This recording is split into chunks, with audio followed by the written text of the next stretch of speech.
हमारा India federal system पे काम करता है, जहां पे स्टेट को जो है सो हक दिया गया है कि वो अपना डिसीजन ले सके। क्या किसी स्टेट का स्टेटस बिना उनकी मर्जी का बदला जा सकता है? अगर हाँ, तो क्या ये डेमोक्रेसी के खिलाफ नहीं है? तो क्या हमारी इंडिया में डेमोक्रेसी या फिर डिक्टेटरशिप है?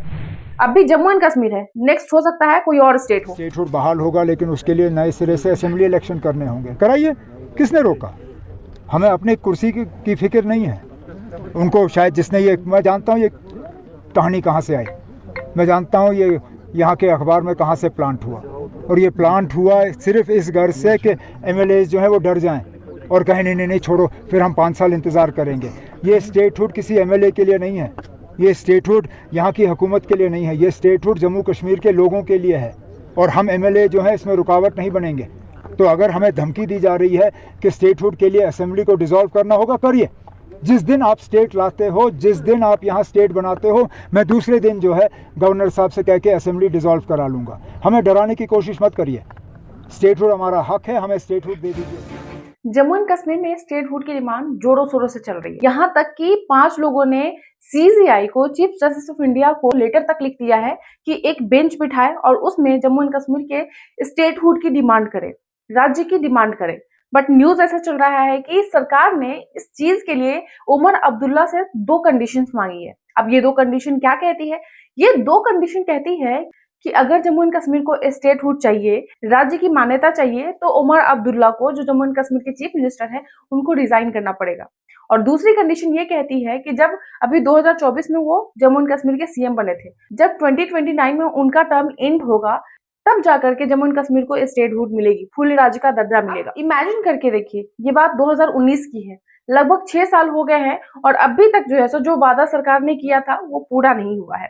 2019 में बीजेपी की सरकार, मोदी जी जो है सो जम्मू एंड कश्मीर को यही कह करके आर्टिकल 370 हटाया था कि हम आर्टिकल 370 भी हटा देते हैं, उसके बाद आपको फुल स्टेटहुड का दर्जा मिलेगा, फुल राज्य का दर्जा मिलेगा। लेकिन उसके बावजूद 6 साल बीत गए हैं, लेकिन अभी तक ऐसा नहीं हुआ है। जम्मू एंड कश्मीर 2 पार्ट में बट गया, एक जम्मू एंड कश्मीर और एक लद्दाख। लद्दाख के लोग भी स्ट्रगल करते रहे हैं। मैंने एक वीडियो में बताया था पिछले साल किस तरह से जो है सो वहां के लोग स्ट्रगल कर रहे थे, किस तरह लद्दाख से दिल्ली चल करके आए थे और डिमांड कर रहे थे कि हमें जो है सो स्टेटहुड दिया जाए लद्दाख को, या फिर 6 शेड्यूल में डाला जाए। लेकिन उनके बात को अभी तक इग्नोर कर दिया गया, फिर अभी तक ये बात ठंडा ही पड़ गया। फिर दूसरा जम्मू एंड कश्मीर का मुद्दा, 6 साल हो गए और आज तक जम्मू एंड कश्मीर को जो है स्टेटहुड का दर्जा नहीं मिला, स्टेटहुड नहीं मिला।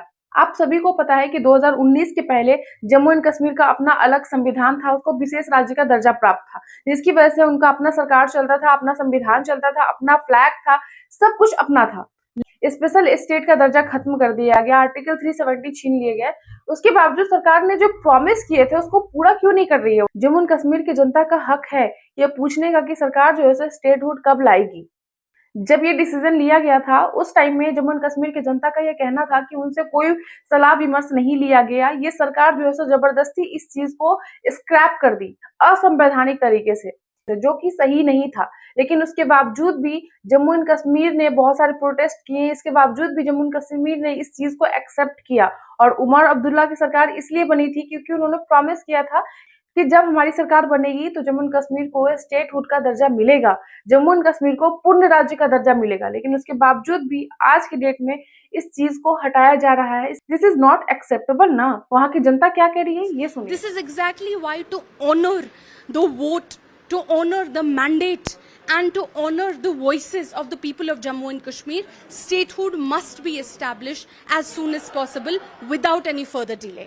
एक तो आपने उसको यूनियन टेरिटरी बना दिया, यूटी बना दिया, जिसकी वजह से आप दिल्ली से जो है सो उनके स्टेट को चला रहे हो। आप जो डिसीजन लेते हो वही वहां पे होगा, क्योंकि इंडियन टेरिटरी को तो सेंट्रल गवर्नमेंट चलाती है। तो आप दिल्ली से बैठे बैठे जो है सो वहां का शासन चला रहे हो, वहां सारी चीजें आप देख रहे हो, तो वहां की सरकार क्या करेगी? जो सोचो, जिसके पास सारा कुछ था, जिसके पास अपना अधिकार था, अपना राइट था, अपना डिसीजन था, अपना सब कुछ था, उससे आपने सारा हक छीन लिया और उसके बाद आपने प्रॉमिस किया कि जल्द ही आपको जो है सो स्टेटहुड मिलेगा, लेकिन अभी तक वो नहीं मिला है। और लद्दाख वालों की वही हाल है। लद्दाख में तो ना कोई लेजिस्लेटिव है, ना कुछ भी है, वहां की जनता की आवाज सुनने वाला भी कोई नहीं है। जो जम्मू एंड कश्मीर में जो जनता बोलेगी उसका भी आवाज सुनने वाला कोई नहीं है, क्योंकि उनके गवर्नमेंट के हाथ में कुछ भी नहीं है। वो सारा डिसीजन तो सेंट्रल गवर्नमेंट की तरफ से आता है। तो वहां की जनता जानना चाहती है कि हमारा जो हक है, जो हमें प्रॉब्लम होगा उसके लिए हम आवाज उठाएंगे तो हम किसके पास जाएंगे? हमारे पास तो स्टेटहुड ही नहीं है। तो फिर इस चीज के लिए वहां की जनता ने, वहां के जो फेमस लोग हैं, उन्होंने सीजेआई को एक लेटर लिखा है कि प्लीज इस पे आप एक बेंच बिठाएं और इस पे डिस्कस करें। और 6 साल हो गए और हमारे जम्मू एंड कश्मीर को जो है सो स्टेटहुड का दर्जा नहीं मिला है। अभी पहलगाम अटैक हुआ था, इसकी वजह से हम लोग चुप थे, क्योंकि उस टाइम जो हुआ और उस टाइम में भी जो किया गया है जम्मू एंड कश्मीर के साथ, वो बहुत ही दरिंदगी तरीके से किया गया। पहलगाम में जो अटैक हुआ था उसके लिए जो जम्मू एंड कश्मीर की जनता को बहुत ज्यादा टॉर्चर भी किया गया था, उनकी फैमिली को, उनके घर तुड़वाए गए, उनके साथ भी बहुत सारी चीजें हुई। उसके लिए भी जम्मू एंड कश्मीर के लोग जो है सो आवाज नहीं उठा सकते। अगर आवाज उठाते हैं तो फिर उनका सुनने वाला कौन है?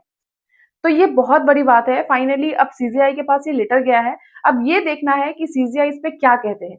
अब सवाल ये है कि इंडिया एक फेडरल डेमोक्रेसी है जिसमें स्टेट की राइट की रक्षा होनी चाहिए। एक तो जम्मू एंड कश्मीर का स्पेशल दर्जा खत्म कर दिया गया, आर्टिकल 370 हटा दिया गया। उसके ऊपर से हमारे कॉन्स्टिट्यूशन में कहीं ये नहीं दिया गया है कि किसी स्टेट को तोड़ करके यूटी बना दिया जाए बिना लोगों के सहमति से, क्योंकि उस टाइम में इसको लेकर के जम्मू एंड कश्मीर बहुत ज्यादा प्रोटेस्ट हुआ। तो सरकार ने उस टाइम वहां पे कर्फ्यू लगा दिया था, लोगों का घर से बाहर निकलना बंद हो गया था, बहुत लोगों को इलीगली जेल में डाल दिया गया था, उसमें उमर अब्दुल्ला भी थे। तो बहुत सारे ऐसे लोगों के साथ ऐसा हुआ, उसके बावजूद भी जम्मू एंड कश्मीर से आर्टिकल 370 को हटा दिया गया। तो जम्मू एंड कश्मीर की स्टोरी प्योर फेडरल इंडिया के स्ट्रक्चर पे सवाल उठाता है, क्योंकि हमारा इंडिया फेडरल सिस्टम पे काम करता है, जहां पे स्टेट को जो है सो हक दिया गया है कि वो अपना डिसीजन ले सके। स्टेट को बहुत सारा हक दिया गया है। तो सेंटर जो है सो स्टेट पे किसी चीज को जबरदस्ती नहीं थोप सकता है और अपना डिसीजन पूरी तरह से नहीं थोप सकता है। तो इस पे क्वेश्चन करता है। दूसरा सवाल ये खड़ा करता है, क्या किसी स्टेट का स्टेटस बिना उनकी मर्जी का बदला जा सकता है? अगर हाँ, तो क्या ये डेमोक्रेसी के खिलाफ नहीं है? तो क्या हमारी इंडिया में डेमोक्रेसी या फिर डिक्टेटरशिप है? अभी जम्मू एंड कश्मीर है, नेक्स्ट हो सकता है कोई और स्टेट हो। तो इसीलिए हम सभी को अवेयर होने की जरूरत है, हम सभी भारत के नागरिक को अवेयर होने की जरूरत है।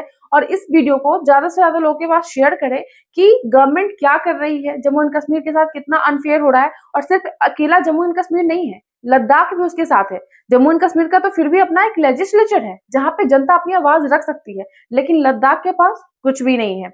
लद्दाख के लोगों की बात सुनने वाला कोई नहीं है, क्योंकि वो यूनियन टेरिटरी है और सरकार वहां झांकने भी नहीं जाता है कि वहां पे क्या चल रही है।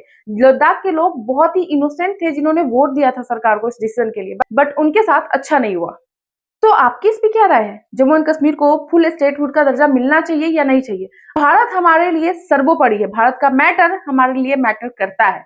मिलते हैं मैं आपसे नेक्स्ट वीडियो में, तब तक के लिए जय हिंद, जय भारत।